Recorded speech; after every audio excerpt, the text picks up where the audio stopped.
महाराज की जय। अखंड मंडलाकारं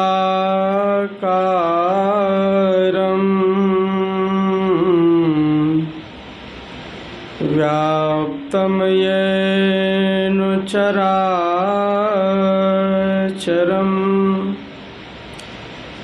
तत्पदं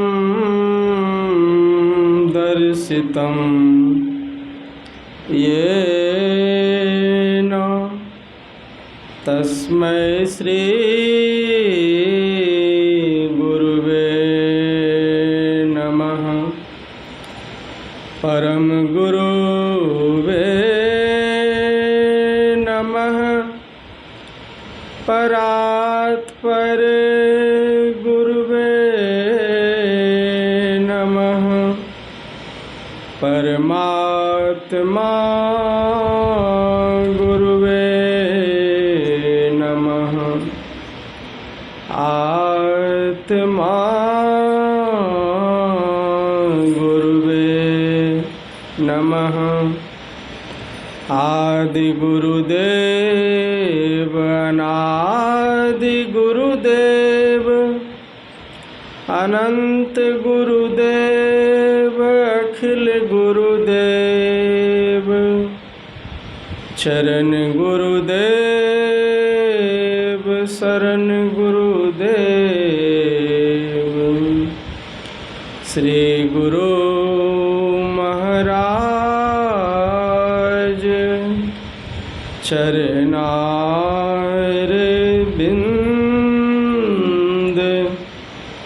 नमो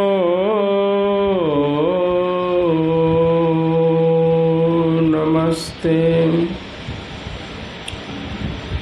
घट घट में व्यापक परमाराध्य श्री सद्गुरु महाराज जी, उपस्थित धर्म प्रेमी सज्जनों, माताओं एवं बहनों,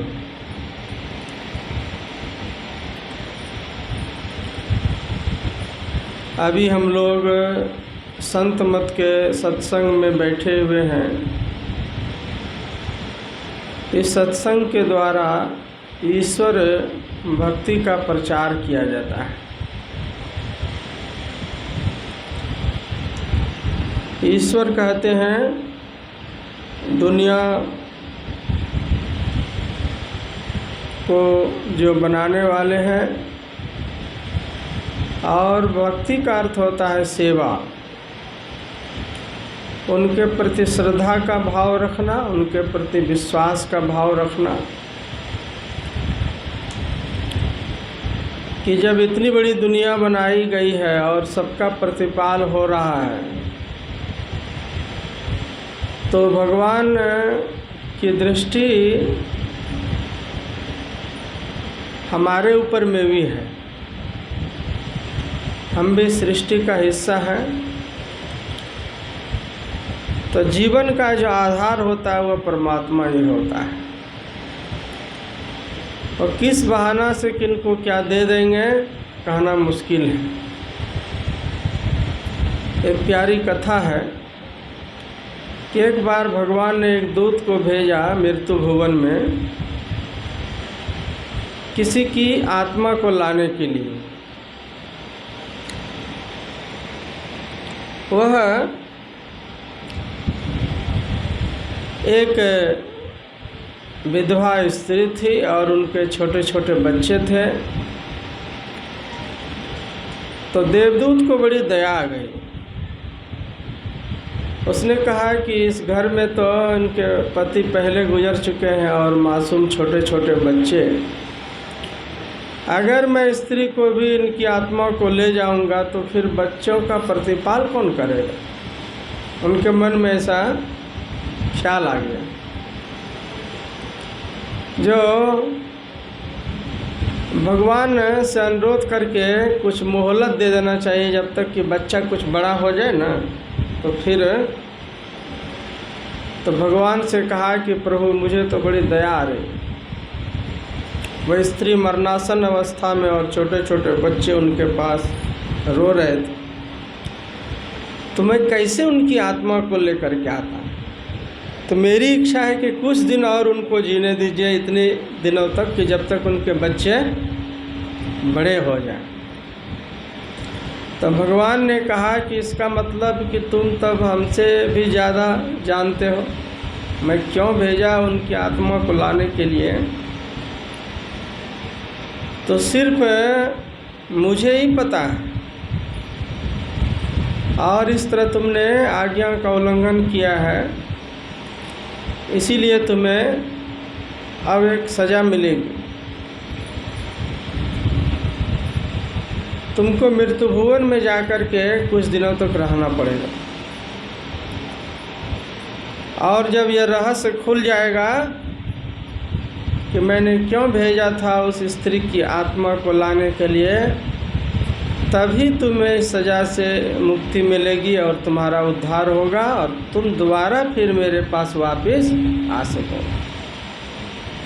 तो देवदूत था, भगवान का शागिर्द था, साधारण आदमी बन करके धरती में उनका जन्म हुआ। उधर उसने दूसरे दूत को भेज करके उस स्त्री की आत्मा को वापस बुलवाया गया, मंगवा लिया गया, मृत्यु हो गई। और इधर यह जो पहले वाला जो देवदूत था, यह सज़ा भुगतने के लिए मृत्यु भुवन में घूम रहा है। घूमते घूमते एक मोची के घर में उसने शरण लिया, जो जूते चप्पल बनाने का काम करता है ना। तो बहुत दिनों तक रहने के बाद करीब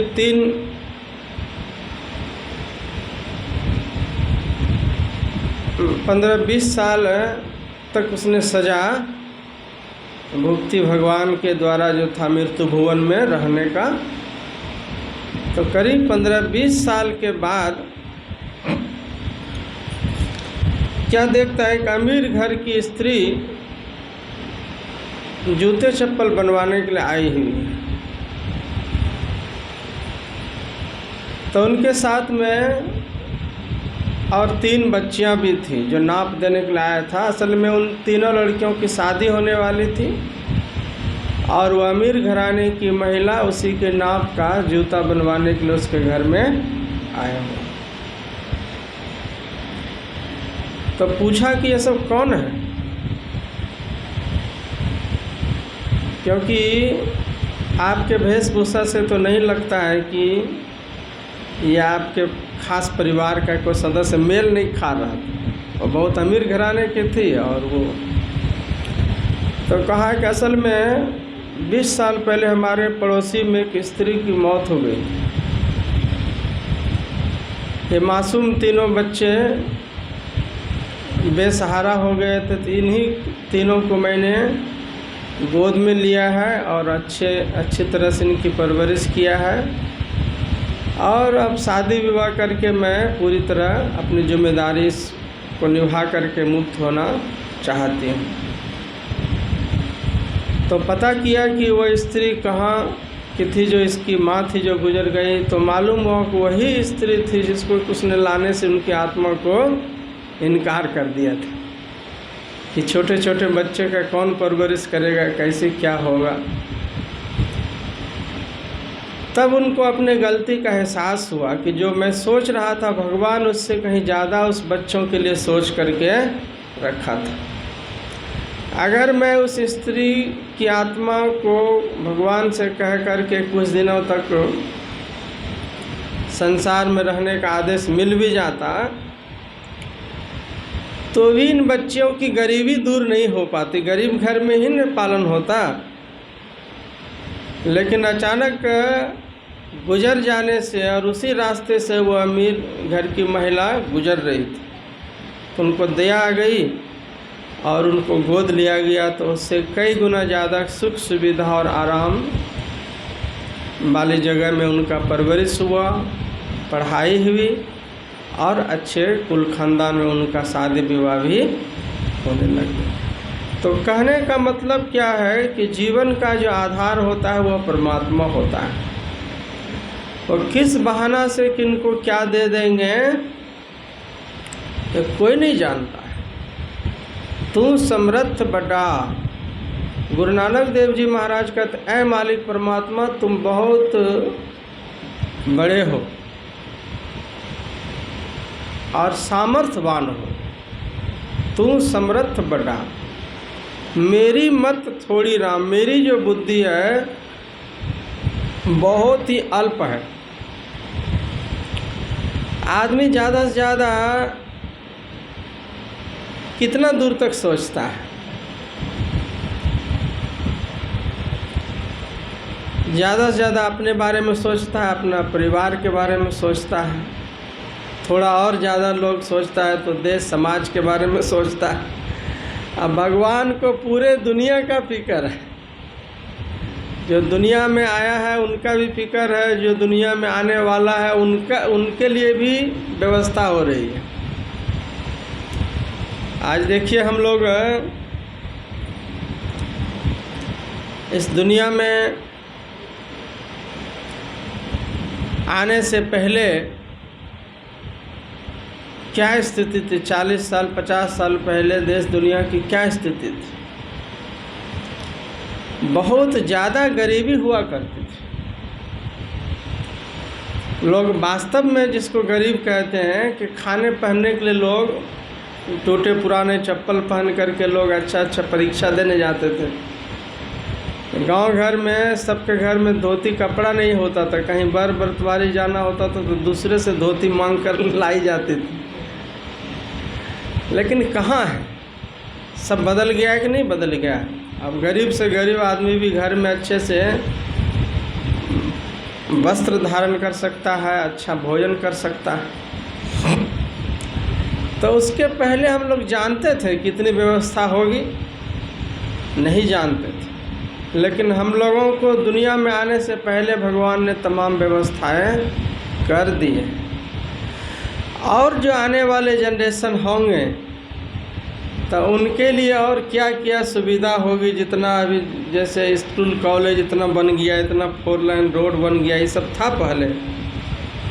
कार गाड़ी मोटरसाइकिल ये सब घर घर में नहीं थे उस समय में। एक साइकिल भी गांव में आ जाती थी तो 10 आदमी देखने के लिए आता था कि उसके घर में साइकिल आ गई। इतनी व्यवस्था भगवान कर रहे हैं, जो है उनके लिए और जो आएंगे संसार में उनके लिए भी। इसीलिए कहते हैं कि उस मालिक पर विश्वास रखना चाहिए, भरोसा रखना चाहिए। सबके जीवन का आधार वो परमात्मा है। हम लोगों के घर में कोई बाल बच्चे का जन्म ले लेता है तो कितनी माँ बाप को फिक्र होती है। यह मान के चलिए कि हम आप भी उस परमात्मा की संतान हैं। अगर हम दुनिया में आए हैं तो हम सबकी उनको फिक्र है। और याद रहे कि जितना आप नहीं सोचते हैं उससे ज़्यादा उनको फिक्र है। डॉक्टर अब्दुल कलाम जो हमारे देश के राष्ट्रपति थे, कहते हैं वो पढ़ाई में 1 नंबर से फेल हो गया था। तो ऋषिकेश में गंगा नदी के किनारे वह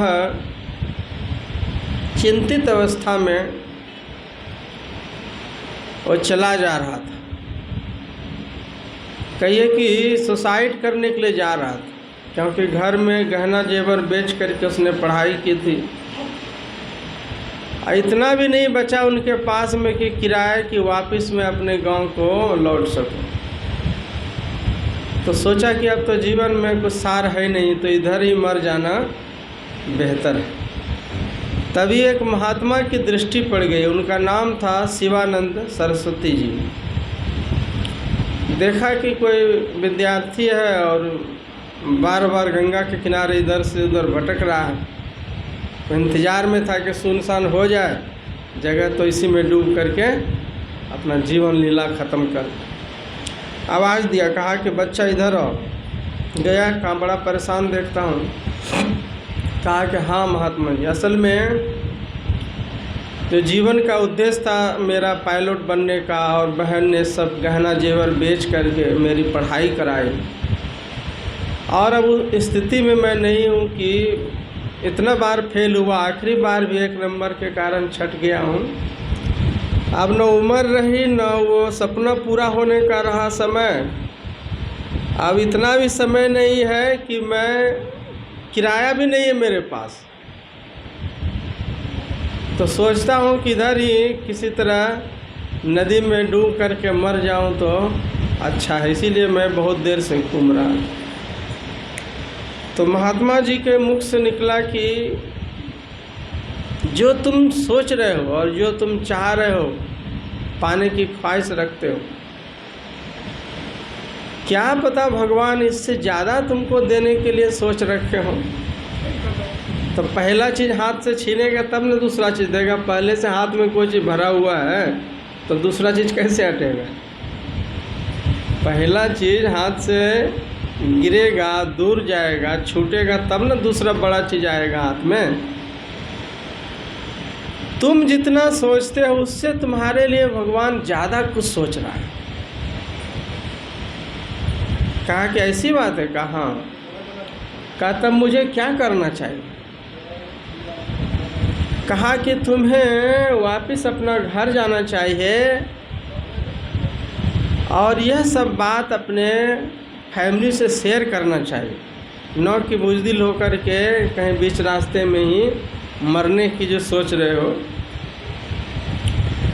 और फिर मैं तुमको आशीर्वाद देता हूँ कि अगर इस चीज़ में तुम फेल्योर हो गए हो तो जिसमें तुम्हारी रुचि है उसमें मन लगाओ और तुम कामयाब होगे, और जो चीज़ तुमने सोचा नहीं है वो चीज़ तुम पाएगा।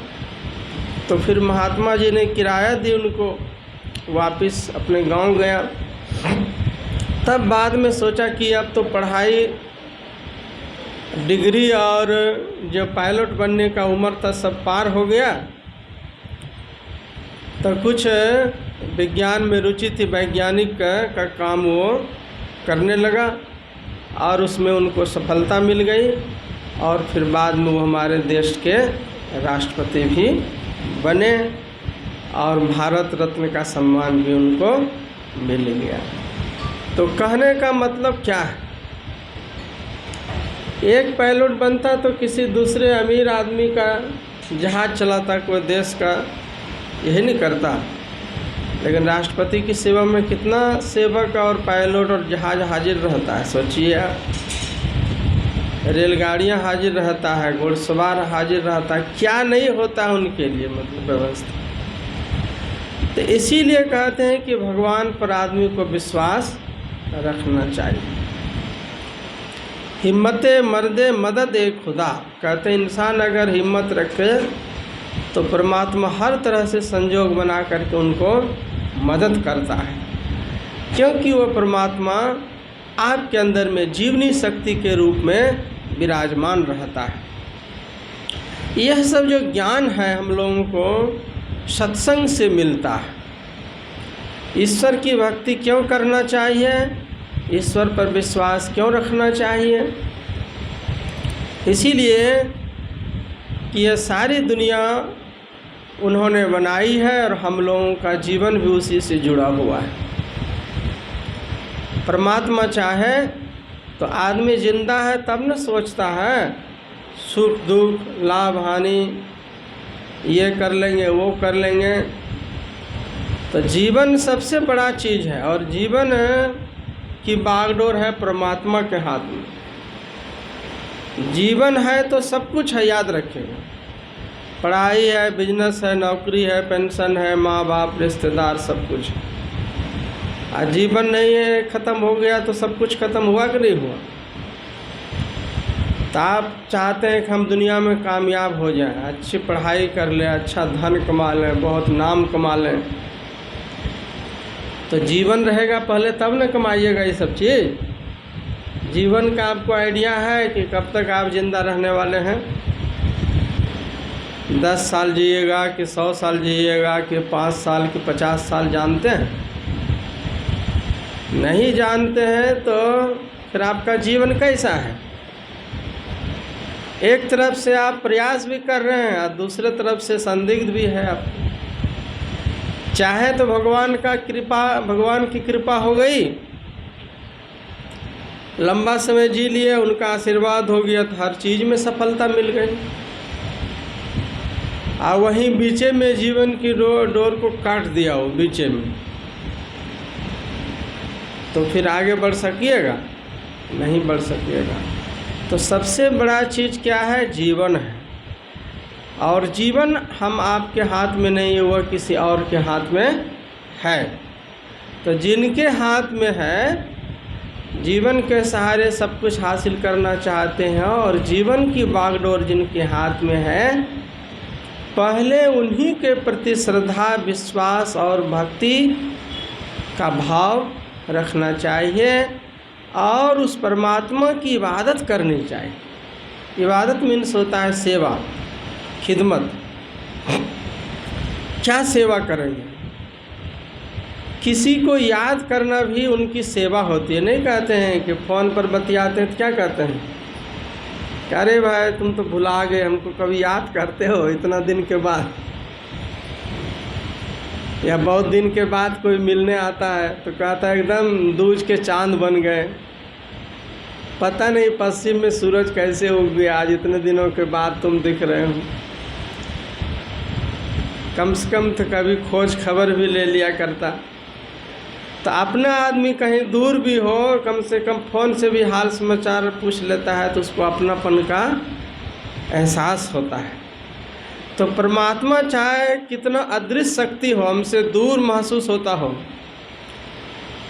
अनजान और कठिन महसूस होता हो, लेकिन उनको अगर याद कर लेने से यह उनकी सच्ची इबादत और भक्ति होती है। इसीलिए कहते हैं कि रोज़ बैठ कर के आदमी को परमात्मा के नाम से बैठ कर के रोज़ उनका ध्यान करना चाहिए,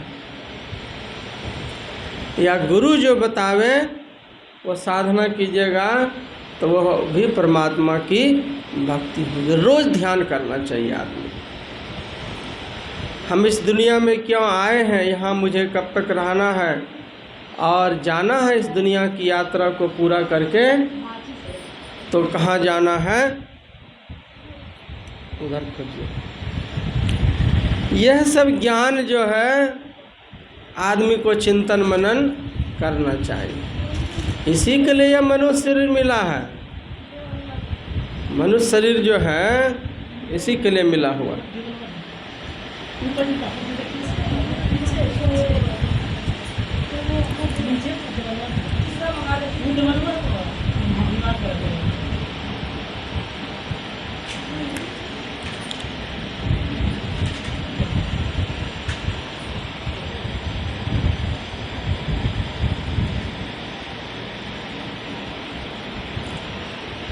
सांसारिक जो उपलब्धि है और जब तक संसार में है तब तक ही उससे आप लाभ ले सकते हैं।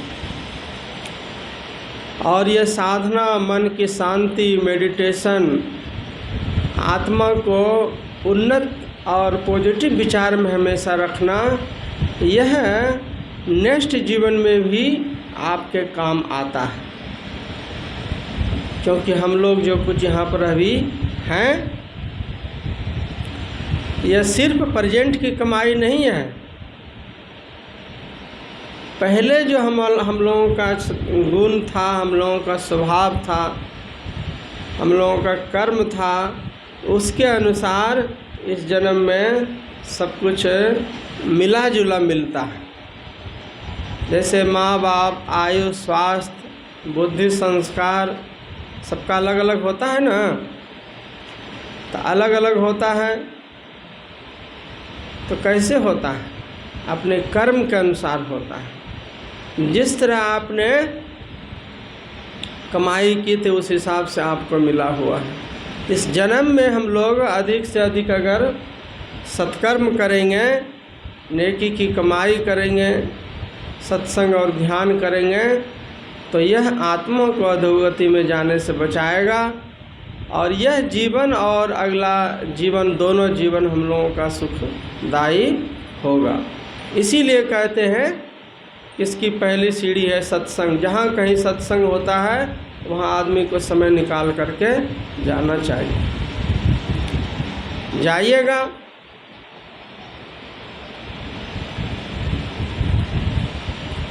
तभी कुछ मिलेगा।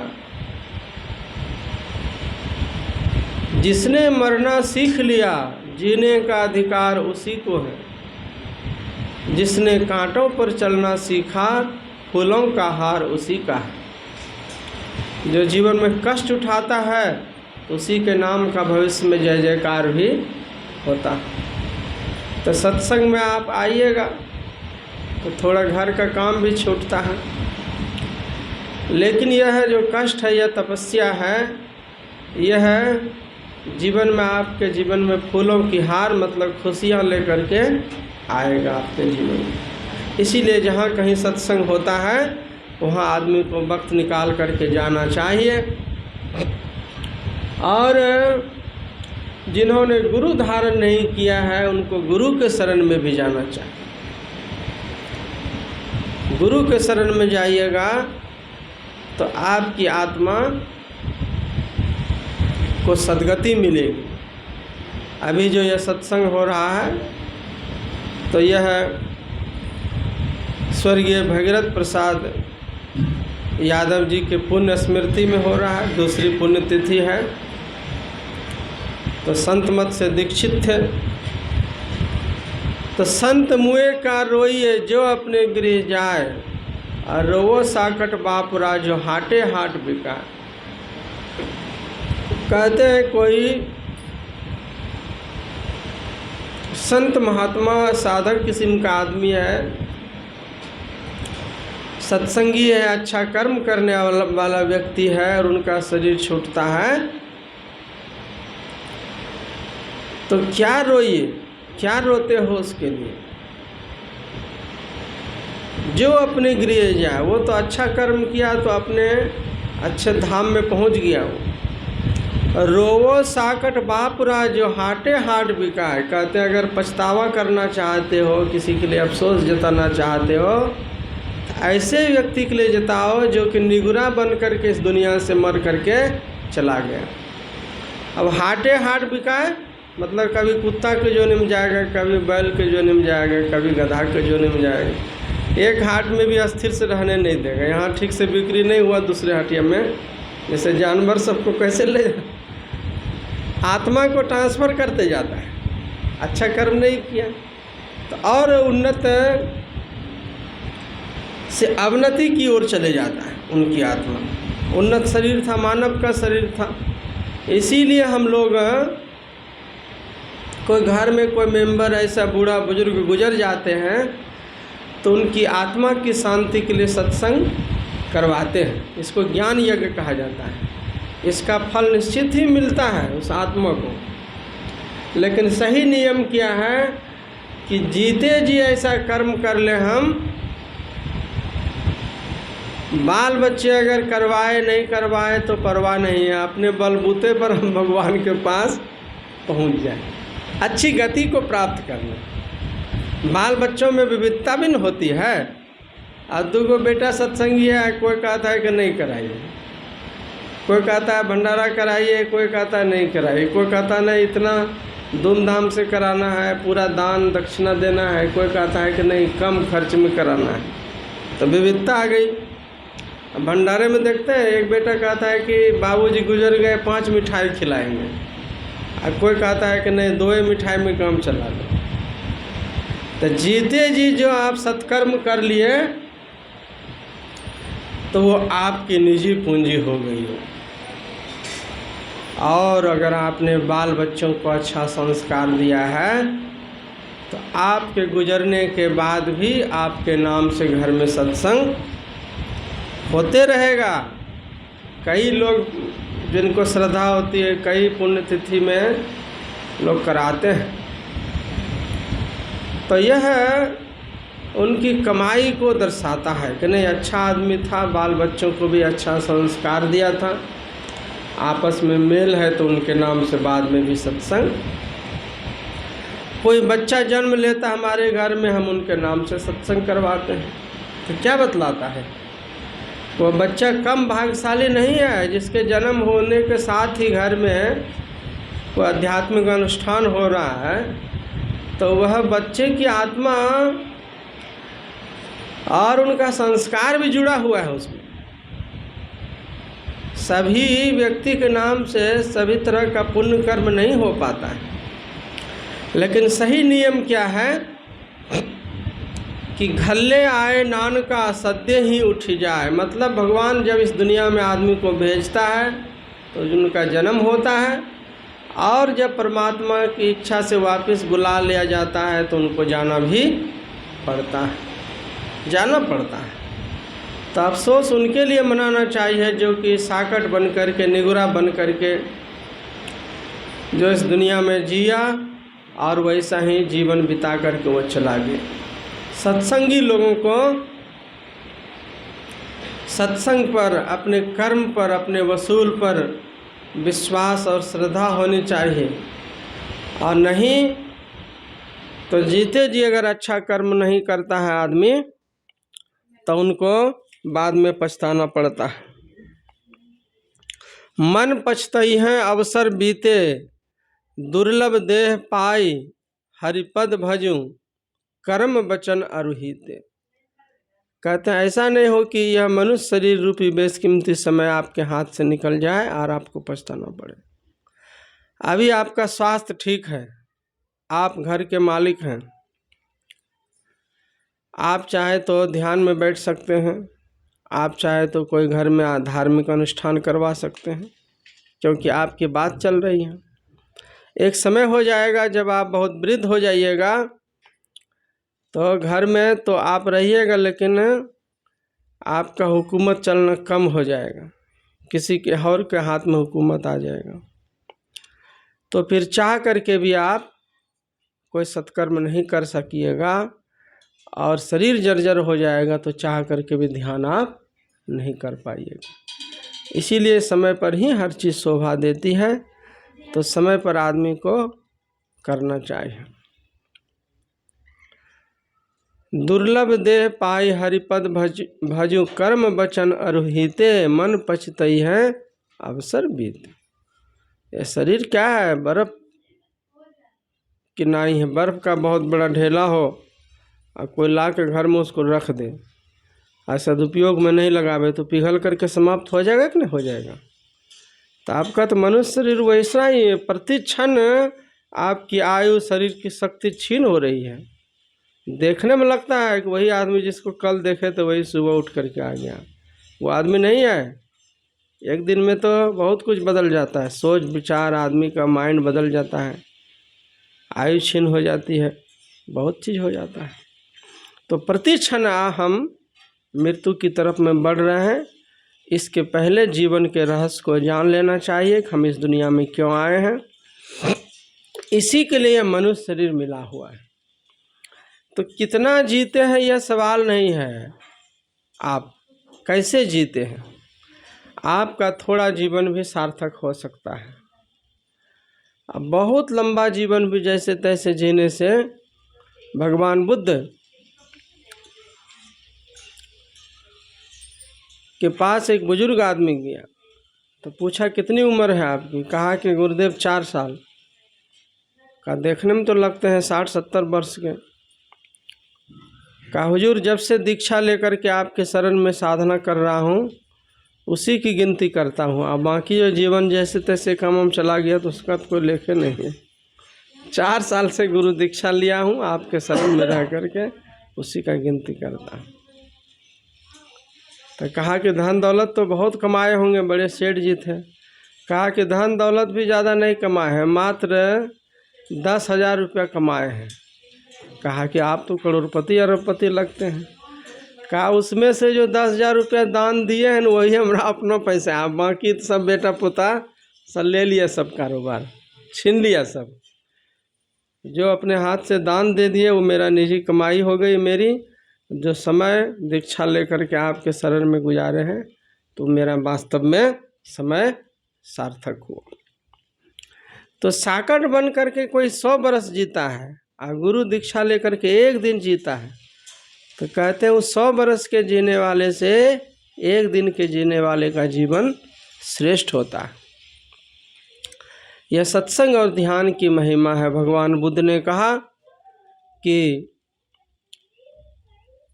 चंदन, गुलाब, जूही, चमेली, इन सब की जो सुगंध है वो हवा के अनुरूप जाती है।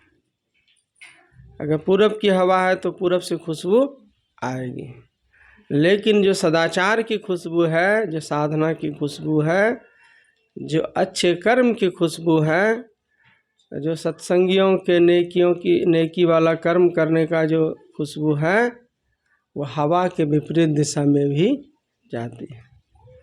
अच्छा कर्म करने वाला अगर पूरब बैठा रहे तो पश्चिम तरफ जाएगी हवा,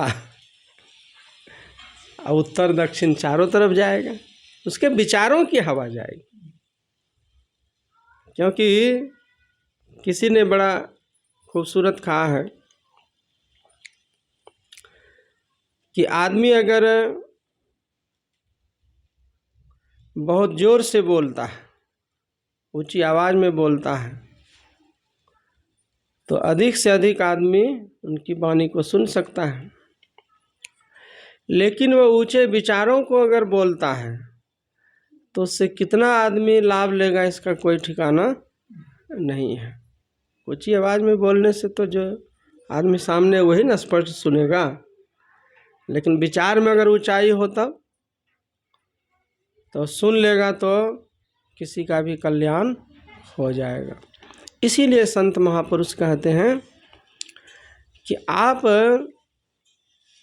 वर्तमान पर ज़्यादा ध्यान दीजिए। कितना आदमी को टेंशन लगा रहता है कि दोबारा मनुष्य शरीर मिलेगा कि नहीं मिलेगा, ये भी चिंता करता है कि बाबा कुछ हाथ देख करके बतलाइए, अगला जन्म फिर मनुष्य का मिलेगा। हमका अभी जो मिला है पहले मनुष्य वाला काम कर रहा है, जो अगला बार अगले जन्म का सोचता है। कितना आदमी की ये भी चिंता होती है कि हाय हम बचेंगे कि नहीं बचेंगे, ऐसा डिप्रेशन में आ जाता है। कोई घटना देखता है ना आसपास में कि फलना आदमी गुजर गया, जवान आदमी, कहीं हमारे साथ कोई घटना न घट जाए, हम 5 साल 10 साल 20 साल बच सकेंगे नहीं, बेटा बेटी की शादी भी है देख सकेंगे नहीं, पोता पोती का, ऐसा दिमाग में उसको टेंशन बना रहता है, निगेटिव विचार। संत महापुरुष कहते हैं कि हम को सिर्फ और सिर्फ आज पर ही ध्यान देना चाहिए। कल कैसा समय आएगा किसी ने नहीं देखा है, कल किसी ने देखा है आज तक? कल भी आता है तो आज बन कर के आता है। कल हम लोग सोच रहे थे कि यहाँ सत्संग करने के लिए आना है, तो कल तो नहीं आया लेकिन आज आ गया। जो कल सोचे थे वो आज आया ना, लेकिन आज बन कर के आया वो। कल कल नहीं रहा, कल विचार में ही रहता है, जीवन में जब आता है आज बन कर के आता है। तो कहने का मतलब क्या है, आज अगर हम अपने लाइफ को सत्कर्म में लगाते हैं, अपने जीवन को, तो आने वाला जो कल का समय है उसमें 2 फायदे होंगे। आज अगर अच्छा कर्म करने का आदत होगा तो कल भी उठ करके अच्छा कर्म कीजिएगा, क्योंकि आज जो बना है वो कल से ही बना है। कल हम लोग सोचे तब यहाँ पर जमा हुए, तो कल नहीं सोचे होते तो सब अपने अपने घरों में होते, कोई ऐसा कार्यक्रम नहीं होता। तो कल सोचे तो उसके अनुरूप आज बना, आज फिर इसमें हम लोग भाग भी ले लिए। तो इस थॉट से अगला कल का जीवन का निर्माण होगा, ऐसे दिन प्रतिदिन चलते रहता है। तो इसीलिए प्रेजेंट पर ही ज़्यादा ध्यान देना चाहिए, आगे के ज़्यादा नहीं सोचना चाहिए। कुछ चीज़ें भगवान पर भी छोड़ देना चाहिए। जो चीज़ें और जो भगवान के हाथ में जो चीज़ें हैं वह उन्हीं पर छोड़ देना चाहिए। जैसे कि मृत्यु है, दुर्घटना है, बीमारी है, ये सबको आदमी चाहता है? नहीं चाहता है। तो प्रारब्ध बस हमारे ऊपर में आ जाता है, नहीं चाहने के बावजूद, तो उस चीज़ को भगवान पर छोड़ देना चाहिए। लेकिन हमको सुबह उठना है, मॉर्निंग में हमको उठ करके साधना करनी है, या टहलने के लिए जाना है, हमको कोई दान पुण्य करना है, कोई सत्कर्म करना है, घर में सत्संग कराना है, ये जो भी कर्म है जो आपके हाथ में है वही आप कर सकते हैं। और जो चीज़ आपके हाथ में नहीं है वो आप कभी नहीं कर सकते हैं। कल का समय कैसा आएगा तो आज से बनेगा। इसीलिए संत महापुरुष कहते हैं हमेशा आज पर ध्यान दीजिए। तो सत्संगी का नियम है रोज़ उठ करके सुबह में कुल्ला आचमन करके जब नींद पूरी हो जाए तो कुछ देर साधना में बैठना चाहिए और भगवान को थैंक यू बोलना चाहिए कि प्रभु तुमने एक नया जीवन फिर से हमको दिया। क्योंकि मरने के बाद तो सोने के बाद करीब करीब आदमी मरे के समान होता है, तो जगाता कौन है हमको फिर से? किनकी प्रेरणा से हम लोग जग जाते हैं सुबह उठकर? हम सो जाते हैं, लेकिन मालिक की कृपा से जो जीवनी शक्ति है वो हमारे शरीर में काम करते रहती है। कोई नहीं जगाने के लिए आता, हम अपने जग जाते हैं। ऊर्जा जगा देती है, तो ऊर्जा ही शक्ति है। तो उसने 24 घंटे का मोहलत दिया। अब 24 घंटे आप फिर से सत्कर्म कीजिए और सुकून से रात्रि में विश्राम कीजिए कि आज हमने कोई गुनाह नहीं किया, कोई ऐसा किसी को दिल दुखाने वाला कर्म नहीं किया, तो रात्रि हमको नींद भी अच्छी आएगी। और अगला जीवन अगर नेक्स्ट मिलेगा, जो भगवान की कृपा से निश्चित मिलेगा, तो उसको भी हम सत्कर्म में लगाएंगे। तो प्रेयर से मॉर्निंग शुरू होना चाहिए आदमी को, प्रार्थना मेडिटेशन से शुरू होना चाहिए। कुल्ला आचमन करके अपना बैठ गए साधना में। कम से कम आज जो आपको जीवन मिला, मरने की घड़ी में देखते हैं लोग बीमार पड़ जाता है तो कितना खर्च करता है। कहता है कि डॉक्टर नहीं बचेगा, 10 दिन का मेहमान है, जो करना है कर लीजिए। और कह नहीं 1 साल बचाइए कम से कम। तब 1 साल बचाने के लिए कितना फीस लेगा वो सोचिए। वो जो 10 दिन में वो टाल मटोल कर रहा है तो कितना लाख लेगा वो। अब वो समय जो सालों दर साल हम लोग एक एक दिन करके गुजार देते हैं, एक दिन का भी महत्व है, ये मत समझिएगा आप। तो सुबह उठ करके ध्यान करें, स्तुति विनती करें, आए गए लोगों की सेवा करें, उदारता का भाव रखें मन में। जीवन जो है हम लोग एक दूसरे से जुड़े हुए हैं, कनेक्ट है। अकेला जीवन नहीं, जितना धन कमाए अकेले उपभोग कर लेंगे। समाज में करके सहयोग से जीवन चलता है। भाव रखना चाहिए। आप अकेले आप कितना कमाते हैं और कितना पैसा, समाज में आपकी क्या गिनती है, उस पर भी जरा ध्यान। निकलते हैं तो 10 आदमी आपको श्रद्धा से प्रणाम करता है। अगर 1 करोड़ रुपया है और हमको कोई पूछे नहीं रहा है, तो क्या कमाए आप? ऐसे तो गरीब बहुत मिलते हैं दुनिया में, जिसके पास गरीब है भीतर से कि केवल धन ही दुनिया का इकट्ठा किया और कुछ नहीं। और किसी की दुआ लीजिए, की कमाई कीजिए, वो कैसे कीजिएगा? और उसका एक ही है, आप किसी की हेल्प कीजिएगा तो बाद में जो उनके चेहरे की प्रसन्नता से जो आपको, उससे बड़ा कोई सूद ब्याज है ये नहीं है, तुरंत मिल। तो रिटर्न में जो प्रसन्न मुख चेहरा आपको मिलता है, तो उनके बाद निकलता है, तो उससे बढ़कर के समाज में कोई,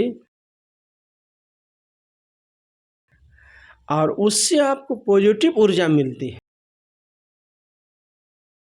ऊर्जावान हो जाते हैं और इतनी शक्ति भगवान देता है आपको, उससे भी ज़्यादा सत्कर्म कर लो।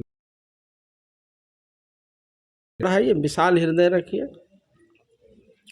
जैसे मान लीजिए कि कोई जीवन में 100 रुपये या 1000 रुपये से अधिक दान नहीं किया है, तो उसकी क्षमता लेवल हो गया, वहाँ भी आ जाएगा तो उतने देगा, क्योंकि उतने हैं।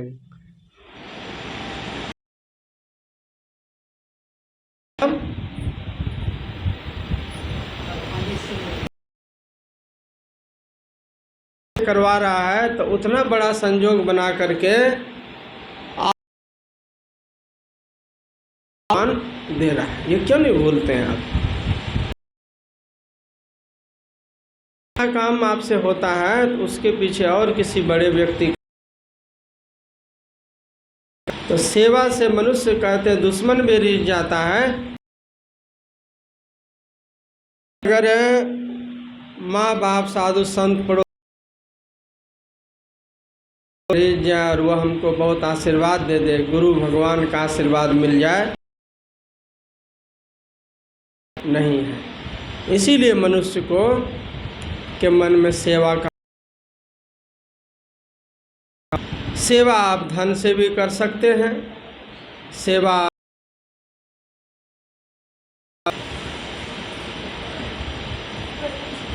शरीर,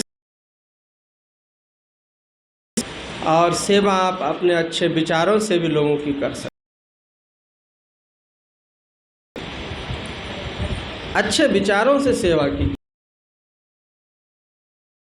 अच्छे की भावना रखें, किसी को कुछ दान नहीं दी, बढ़ते हुए देख करके जलन तो मन में नहीं रखिए, इतना तो कर सकते हैं। कोई बढ़ रहा है तो अपने पुरुषार्थ से बढ़ रहा है, भी बढ़ना है उससे आगे, तो उससे शिक्षा लीजिए कि भाई उसने कितना,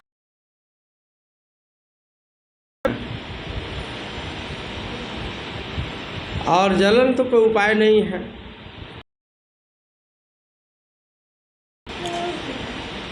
कि किसी के घर में, किसी के घर में अब मन में जलन हो जाएगा, बाप अब जलन से न मिलने जा रहे हैं न उसने कोई कारण, तो इससे क्या मिल गया? तो बन ही गया। आप बधाई देने तो शायद आप में कुछ संस्कार आता। बड़े आदमी, कंपनी का कार है, कितने दिनों में इसका फाइनेंस पूरा होता है, ही आपको भगवान धन दे तो उससे ज्ञान तो नॉलेज तो मिलता। अब पड़ोसी में अच्छी गाड़ी रहेगी, कभी रात बिरात कोई तो उससे जलन करने से कोई फायदा था? नहीं था। तो इसीलिए कर सकते, विचार से कैसे कीजिएगा? सबके लिए दुआ की भावना, सबके तो सुखना की भावना कैसे आएगी? कृपा नहीं होगी, गुरु की कृपा नहीं होगी, तो यह सब सद्विचार आपके अंदर में नहीं, दुखी होते रहिएगा। आप कार किसी का आई है तो आप दुखी हैं, आपको कोई दो लाठी नहीं मारा, लेकिन आपका कलेजा जल रहा है। तो ऐसे आप में जिएगा तो कभी भी आप दुखी हो सकते हैं। तो मुसीबत से, मुसीबत की घड़ी में भी ये मुस्कुराहट नहीं खो सकेगी। मुसीबत से एक आदमी रेल से सफ़र कर रहा था, नहीं होने के कारण वेटिंग में था, तो गेट के पास ही, तो मैंने कहा लगता है कि भाई साहब जो आपका टिकट गाड़ी से सफ़र कर रहा था, तो क्या कैसे कंफर्म रहता था आप अंदर के पास बैठे हुए हैं? उसने जो जवाब दिया, कहा कि टिकट बहुत किए कि कंफर्म हो जाए, लेकिन नहीं हो सका। मान लिया कि मुझको यहीं पर बैठ करके जाना कन्फर्म लिखा हुआ, बैठ करके जाएगा। तो इसी में ठाट रखा है, जैसे दुकान में सेठ साहूकार नहीं बैठता है, ऐसे कहीं कहीं गेट के पास चौड़ा स्पेस रहता है, उसको कोई शिकायत नहीं, ना भगवान विश्वास हो गया कि भाई यही होता है। एक दूसरा उदाहरण सुनाता हूँ। से उनकी पैर कट गई, किसी में ड्रिंक करने का आदत थी उनको, तो उसी में चला गया तो पैर डूबकर रहा, किसी तरह पैर तो कट गया। सुबह नाम था परदेसी बेचारे का, संजोग से परदेश लोग जुट गए हॉस्पिटल में, कहा कि रे परदेसी, सब रो रहा, आंसू बहा रहा है, बना लिया अपना मतलब पैर कटवा लिया। और क्या बता रहा है, जो उनके पड़ोसी और रिश्तेदार हैं, पैर कटा कर गए। और परदेसी जो था मजदूर रेंज का आदमी, वो अपने आप से बात करता है, वो पड़ोसी पर ध्यान नहीं देता है कि तू कितना भाग्यशाली है जो वहाँ चला जाता है, तो कितना भाग्यशाली, मर भी सकता था तुम, कोई उम्मीद नहीं है, तो तू कितना भाग्यशाली है जो तो बच गई। अब सोचिए आप, विचार कीजिए, देखने का तजुर्बा अलग अलग है, जैसी दृष्टि वैसी सृष्टि। इसी संसार को लोग बहुत हंसमुख और प्रसन्न होकर के जीवन गुजार करके चले जाते हैं। ऐसी संसार में लोग कितना कुछ होने के बाद रोते धोते रहता है। एक आदमी के घर में गया तो बहुत कारोबार चल रहा था उसका, तो मालिक हमेशा बेचैन रहता था, हम पे क्यों दुखी रहते हैं। तो वो कहता है कि हमको 3 लाख रुपए घाटा लग गया इस साल में, क्योंकि कैसे कारोबार तो चलता है। अब पत्नी बड़ी प्रसन्न थी, तो मैंने उनसे कहा कि घाटा लगेगा तो दोनों ने उससे प्रभावित होगा। आप खुश रहती हैं, ये देखते हैं रोते रहता, जब मिलता है तो कहता है हमको 3 लाख का घाटा लग गया। तब उसने समझाया, पत्नी ने कहा कि बाबा नहीं जानते हैं, जो शहर में अपना होटल चलता है ना, तो इनको पिछले साल 8 लाख रुपया आमदनी हुई थी और अब की साल 5 लाख हुआ है, तो वही कहता है 3 लाख का घाटा हो गया। अब इनको कितना मैं समझाती हूँ कि घाटा नहीं हुआ, फिर भी आप 5 लाख नाफे में है, ये मानने के लिए तैयार है नहीं कि पगली क्या तुम जानती है जी, हम पिछले साल 8 लाख कमाए हैं। मतलब घाटा को भी, आमदनी को भी वो घाटे में गिनती कर रहा है। तो दृष्टि है अपनी अपनी। समाज में पूरा परफेक्ट कोई नहीं होता है, किसी चीज़ में आप में कमी होगा आपके जीवन में, तो आप किसी चीज़ में बढ़े भी होंगे। आप नहीं तो तुलना करके देख लीजिए, आज जिसको ज़्यादा सुखी लगता है आपको देखने में, तो उससे अपना दुख का अदला बदली करके भी देख लीजिए। कहीं ऐसा न हो जो बाहर से एकदम सुखी दिख रहा है, अब भीतर में ज़्यादा दुख का पोटली भरा हुआ हो, वो छुपा के रखा हो, ऐसा भी हो सकता है। तो इसीलिए कहते हैं भगवान पर विश्वास रखते हुए संसार के सुख दुख को भगवान का प्रसाद समझते हुए। यहाँ राजा भी दुखी है, राजा भी दुखी है। अभी देखिए बड़े बड़े राजा लोग वोट मांगने के लिए गांव गांव घर में घूम रहे हैं कि नहीं घूम रहे हैं, तो राजा भी दुखी है। इतनी व्यवस्था है फिर भी वो दुखी है, डर है। कि 5 साल के बाद क्या होगा, किसी तरह बन गए, अब क्या होगा। तो इसीलिए संत महापुरुष कहते हैं सुखी वही है जिनको भगवान पर विश्वास है, और इतना विश्वास है कि जो कुछ भगवान करता है हमारी भलाई के लिए करता है, और हमको अपनी तरफ से भगवान ऐसा सामर्थ्य दे कि हमारे से कोई गुनाह नहीं हो, कोई गुनाह नहीं। एक सुकरात नाम के बहुत बड़े दार्शनिक हुए, वो देखने में बहुत कुरूप थे वो, लेकिन सुबह उठते थे सबसे पहले तो आईने में अपना चेहरा देखते थे। तो एक दिन लोगों ने कहा कि आप भोरे उठ कर के लोग पूजा ध्यान करता है, दतवन ब्रश करता है, आप पहले शीशा में देखते हैं तो क्या देखते हैं? क्या यही देखता हूँ कि भगवान ने कुरूप बना दिया है, तो कहीं हमसे कोई कुरूप वाला कर्म तो नहीं हो रहा है।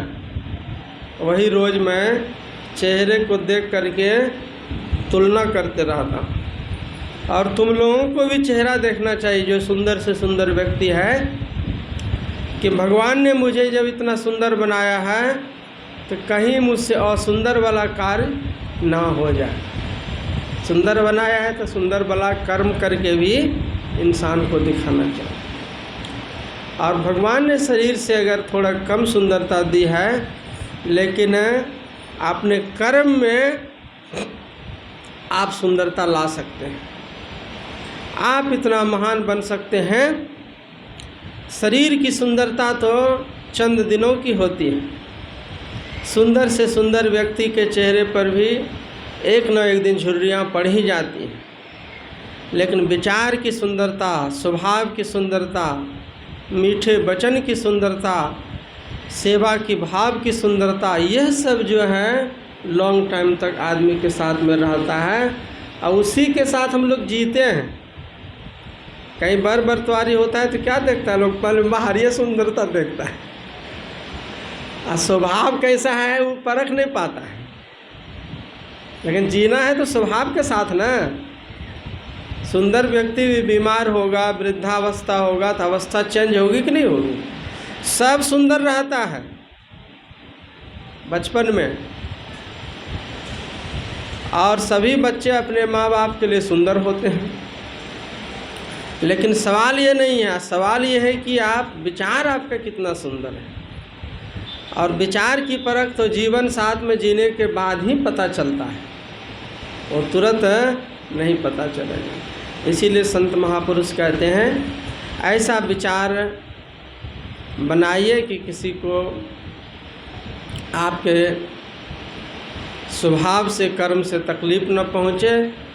और रोज़ सत्संग ध्यान कीजिए और गुरु से दीक्षा लीजिए। निगुरा बन कर के कोई नहीं रहिए। ऐसा शुभ कर्म करने की प्रेरणा मन में आवे कि कभी सत्संग करवाना है घर में, कोई बाल बच्चे का जन्मदिन, कोई चीज़ शुभ कार्य के उपलक्ष्य में,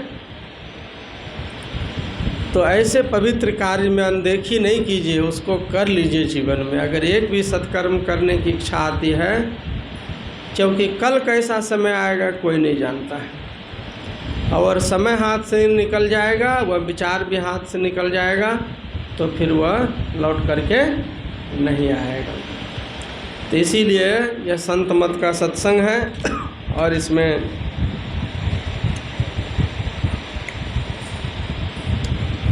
अपना समय में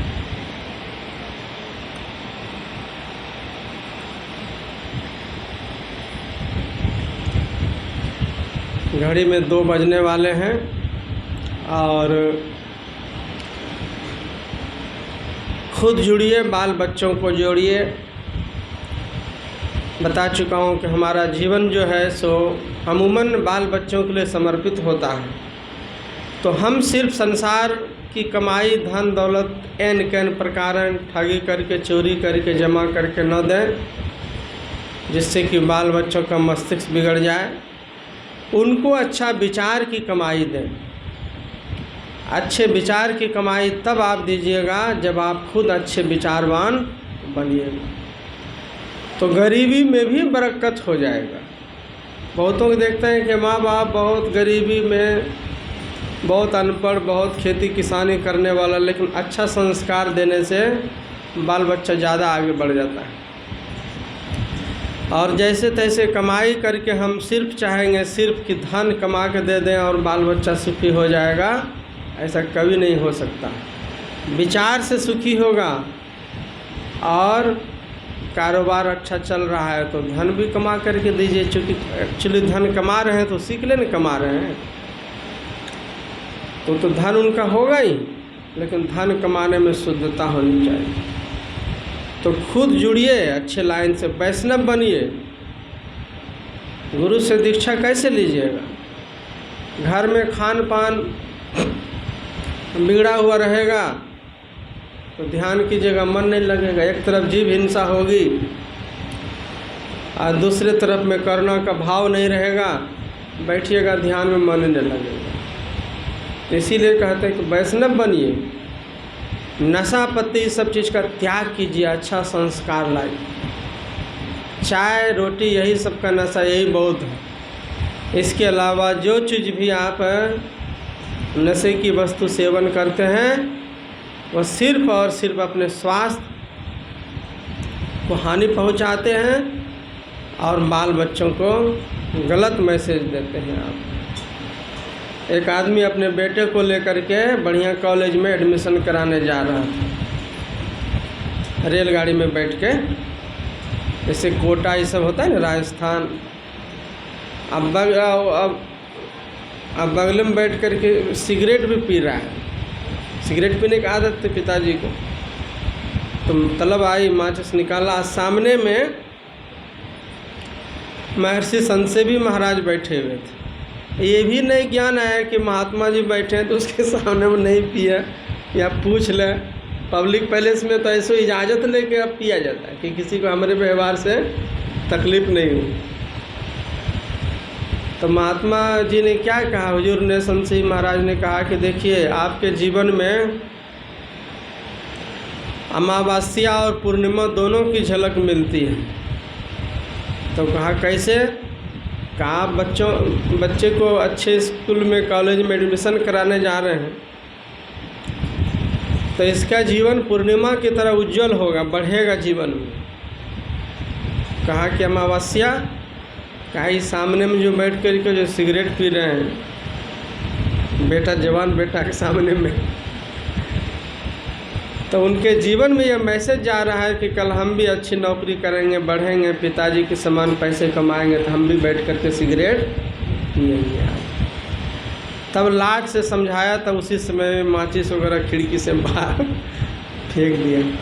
कहने का मतलब क्या है कि जो चीज़ हम बच्चों से अपेक्षा रखते हैं तो वो हम जीवन में हमको भी उनको उतारना चाहिए। आपका जीवन ऐसा हो कि किसी को कुछ कहना नहीं पड़े, आपकी रहनी गहनी बोल चाल से ही आदमी परख ले कि कैसा आदमी है। बाल बच्चा भी रिस्पेक्ट करे तो पहले हम अपने माँ बाप का रिस्पेक्ट करेंगे तब ना। दादा दादी के प्रति नफरत की भाव अगर उसको सिखाएंगे बाल बच्चों को तो वो भी हमारे प्रति ऐसा ही बर्ताव करेगा। इसीलिए बच्चों को अच्छी शिक्षा देनी चाहिए, सामाजिक शिक्षा, आध्यात्मिक शिक्षा, स्कूल कॉलेज की शिक्षा, सभी तरह की शिक्षा दीजिएगा। क्योंकि सब दिन आप बता चुका हूँ कि सब दिन कोई जवान रहने वाला नहीं है और सब दिन घर का कोई मालिक बन करके रहने वाला नहीं है। तो कल जवानी में तो जैसे तैसे अहंकार में, ईगो में लड़ाई झगड़ा करके, क्रोध में क्या किया, अनाप शनाप करके जीवन गुजार लिए। और आपको मालूम है आने वाला वृद्धावस्था और ज़्यादा कष्टकारक होता है। शरीर जब काम नहीं करता है तो वहाँ आपका पुण्य रूपी कमाई आपका मदद करेगा। और पुण्य क्या है? वो बाल बच्चों को दिया गया अच्छा संस्कार, समाज और परिवार के लिए की गई अच्छी सेवा, वो पुण्य बन करके वृद्धावस्था में हाजिर हो जाएगा। और जवानी में जैसे तैसे कर्म किया है तो वृद्धावस्था में फिर संदेह है कि आपके साथ कैसा लोग सलूक करेगा। इसीलिए कहते सबसे ज़्यादा पाप लोग जवानी में करता है और सबसे ज़्यादा पुण्य भी जवानी में होता है। जवानी में पुण्य होता है। अभी 3 मंजिल में सत्संग 2 मंजिल में हो रहा था, तो स्वस्थ था आदमी तब ना ऊपर आ गया धीरे धीरे। आज ज़्यादा कमज़ोर आदमी रहता तो आ पाता, नहीं आ पाता। तो यही बात है, जवानी में आप किसी की मदद कर सकते हैं, जवानी में आप सत्संग ध्यान कर सकते हैं, जवानी में आप बाल बच्चों को डांट करके अच्छे मार्ग में लगा सकते हैं। तो जवानी में अच्छा कर्म होता है, और जवानी में सबसे ज़्यादा पाप भी तो होता है। क्रोध में, अहंकार में, ईगो के हम ही घर का मालिक है, हमारा ही सब बात माने, किसी को कुछ नहीं पूछता है। कितना आदमी ऐसा होता है, वो सोचता है जो है सहमी है, तो उसका जीवन दुखी रहता है, दूसरे को भी दुख पहुंचाता है। जिद्दी मिजाज का नहीं होना चाहिए, दूसरे की भावना का भी कद्र करना चाहिए। तो जवानी में सबसे ज़्यादा पाप हो जाता है, और चाहे तो जवानी में सबसे ज़्यादा पुण्य भी कमाई कर सकते हैं। जवानी में किया हुआ जो पाप है वह जैसे बचपन में किशोरावस्था में किया हुआ पढ़ाई जवानी में काम आता है ना, जवानी में काम आ जाएगा, नौकरी बन करके आपके जीवन में आ जाएगा, अच्छा फैसिलिटी सुविधा बन करके आ जाएगा किशोरावस्था में अगर मेहनत किया है तब। और जवानी में अगर अच्छा कर्म किया है तो वृद्धावस्था में सुख बन करके आपके जीवन में आएगा, अच्छा स्वास्थ्य रहेगा, चेहरे पर ताजगी रहेगी, और घर के लोग रिस्पेक्ट करेंगे आपके। और बच्चा अगर पढ़े नहीं किशोरावस्था में तो जवानी में इधर उधर भटकेगा कि नहीं भटकेगा, भटक जाएगा। वही समय है संभलने का। और जवानी में जो संभाल करके अपने को नहीं रखता है और अच्छा कर्म नहीं करता है, हाथ से समय निकल जाता है, तो वृद्धावस्था में उनको पछताना पड़ता है। न केवल वृद्धावस्था में पछताना पड़ता है, उस दुखी भरे जीवन से जब वो शरीर छूटता है तो नेक्स्ट अगला जीवन भी उनका दुखपूर्ण हो जाता है। और ठीक से संयमित रूप से जीवन आपने किशोरावस्था में जिया, युवावस्था में जिया, वृद्धावस्था में भी ध्यान पूजा करते हुए जिया, सुकून से शरीर छोड़ा कि हमको कोई टेंशन नहीं है कि हम किसी के लिए अपकार किए हैं, सबके लिए भला किए हैं, अब जा रहे हैं तो भगवान हमको अच्छे जगह में पहुंचाएगा। तो सुकून से मर गया तो उनको फिर से भगवान बढ़िया जन्म उसको दे देता है। तो इसके लिए कहते हैं जहाँ सत्संग होता है वहाँ जाइए, और जिन्होंने गुरु से दीक्षा नहीं लिया है गुरु से दीक्षा लीजिए, और घर परिवार बाल बच्चों के बीच रहिए। टाइम टेबल निकाल करके जहाँ आप संसार के कामों को करते हैं वहीं रोज़ स्नान करके ध्यान कीजिए। एक रूटीन बनाइए कि नहाने के बाद थोड़ा देर बैठना है, मॉर्निंग में उठने के बाद थोड़ा देर बैठना है, शाम को काम काज से आ गए घर में थोड़ा देर बैठना है। आप जो बैठिएगा तो आपको क्या मिलेगा लाभ, अंदर में साधना में अनुभूति होती है कि नहीं होती है तो अलग बात होगी। आप खाली आसनी बिछा करके बैठ जाइएगा तो बाल बच्चों पर अच्छा संस्कार पड़ जाएगा कि नहीं, माँ घर में बैठ करके टाइम पर पूजा करती है, हमारे पिताजी बैठ करके साधना करते हैं, तो बाल बच्चों को देखने से संस्कार हो जाएगा।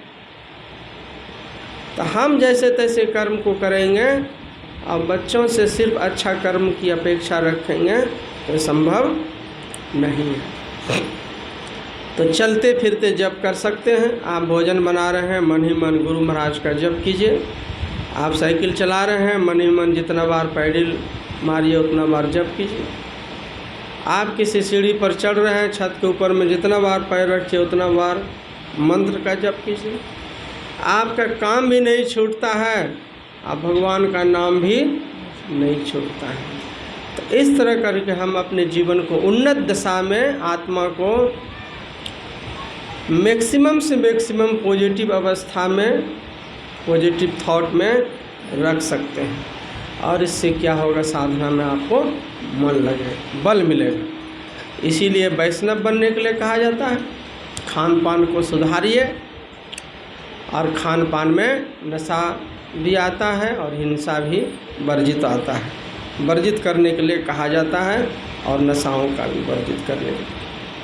यह केवल गुरु की आज्ञा नहीं है, हर मेडिकल साइंस कहता है कि जिस चीज़ को आप अपने बॉडी में लेते हैं तो उनका गुण, प्रकृति, स्वभाव भी आपके अंदर में आता है।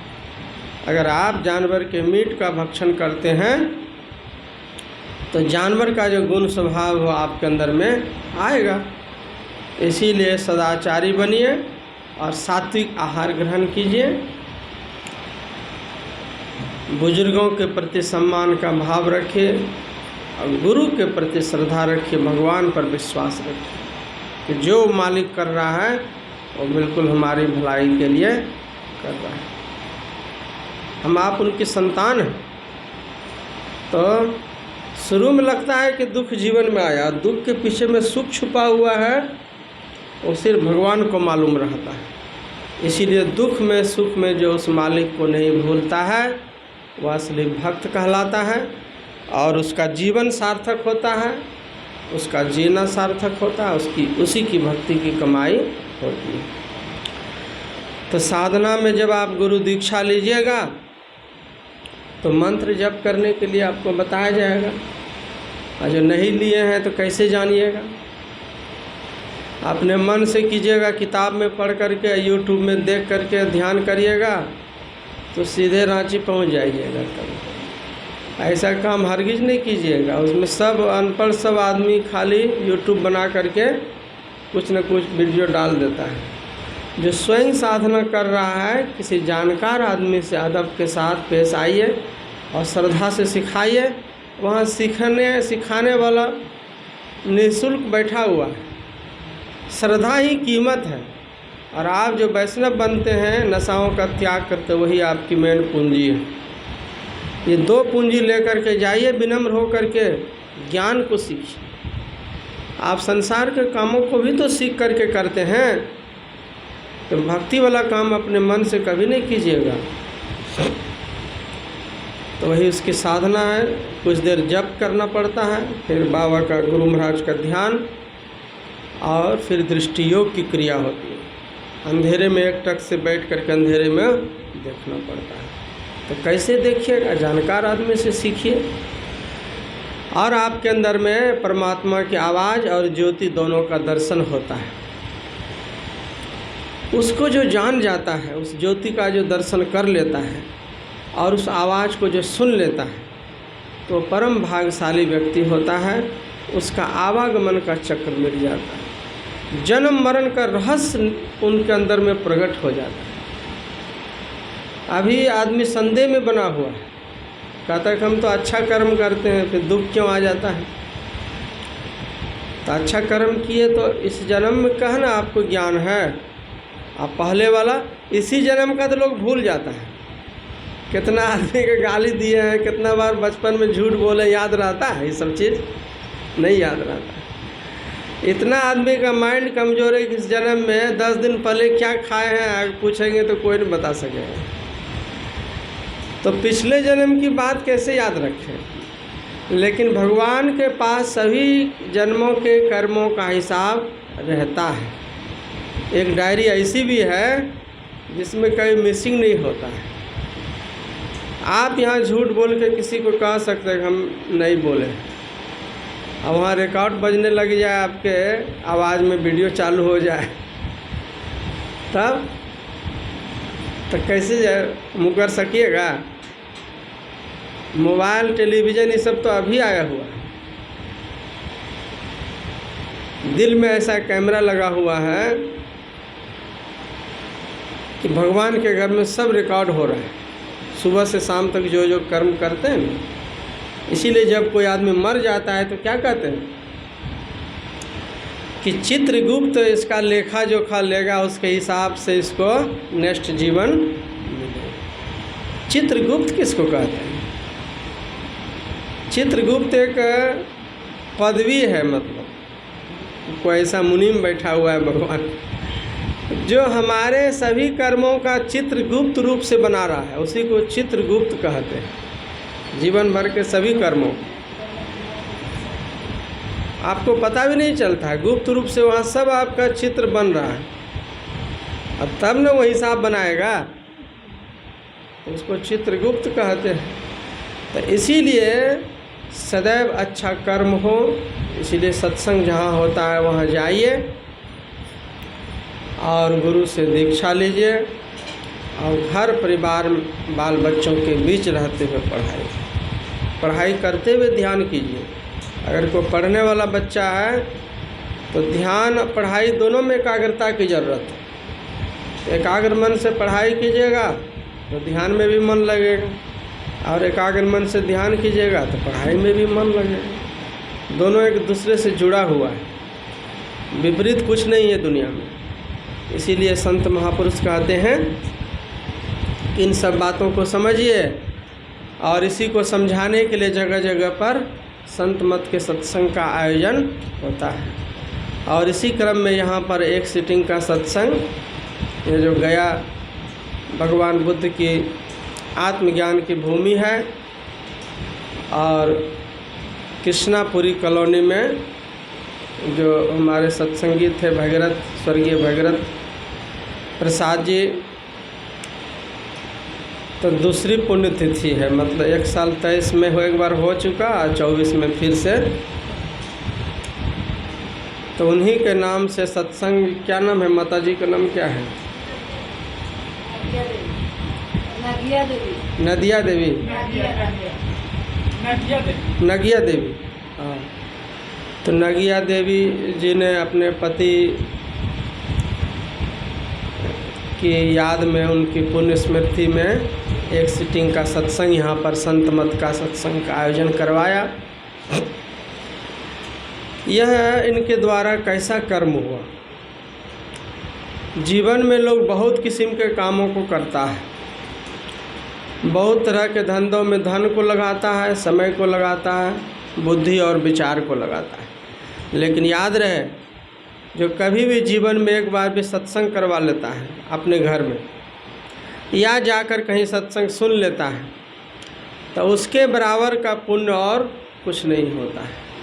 और सब बाहरी यज्ञ में, हवन में लाख ने करोड़ खर्चा कीजिए, और सत्संग के नाम पर कुछ ही मात्रा में, सीमित मात्रा में ही खर्च कीजिए, लेकिन इसकी बराबरी और सब यज्ञ हवन नहीं कर पाता है।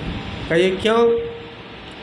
इसीलिए कि बाहरी यज्ञ हवन में सिर्फ बाहरी पर्यावरण का शुद्धिकरण होता है, और यह ज्ञान यज्ञ से हमारे अंतःकरण की मलिनता जाती है, अंतःकरण शुद्ध होता है।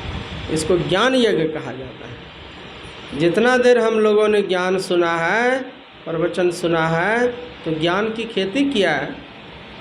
जो जिस चीज़ की खेती करता है वही उसके जीवन में उपजता है, और कई गुना ज़्यादा होकर के उपजता है। तो आपने ज्ञान को आदर दिया तो आपको सुख मिला, और यह ज्ञान जब बढ़ जाएगा आपके जीवन में, जब परम ज्ञान की अवस्था में पहुंच जाइएगा, तो परम सुख परमात्मा को प्राप्त कर लीजिएगा। तो ऐसे पवित्र आयोजन को करवाने वाले जो आयोजक होते हैं बहुत खुशकिस्मत होते हैं। तो ऐसा करके गृहपति ने अपने गुरु के प्रति श्रद्धा निवेदित किया, अपने घर के मेंबर जो थे दिवंगत आत्मा के प्रति श्रद्धा का भाव रखा, और हम साधु संतों को जो इतनी दूर राजगीर से यहाँ बुलवाया गया, तो हम साधु महात्माओं और सहयोगियों के प्रति भी सम्मान का भाव प्रकट किया, और आए गए सभी सत्संगियों की सेवा हुई। भोजन दान, प्रसाद दान और ज्ञान दान ये महादान होता है, इससे बढ़कर के कोई दान नहीं होता है। तो ऐसा करके इन्होंने बहुत बड़ा पुण्य का काम किया है। तो मैं गुरु महाराज से प्रार्थना करता हूँ कि इनकी शुभ भावना पूरी हो, और गुरु महाराज का आशीर्वाद भरा हाथ हमेशा इनके ऊपर में और बाल बच्चों के ऊपर में बनी रहे, तथा दिवंगत आत्मा को सुख शांति मिले, जिस भी अवस्था में, जिस भी जोनी में हो। और सबको गुरु महाराज का आशीर्वाद मिले। यूट्यूब से जो इस प्रवचन को सुनेंगे उनको भी गुरु महाराज का आशीर्वाद मिले। बोलिए प्रेम से श्री सद्गुरु महाराज।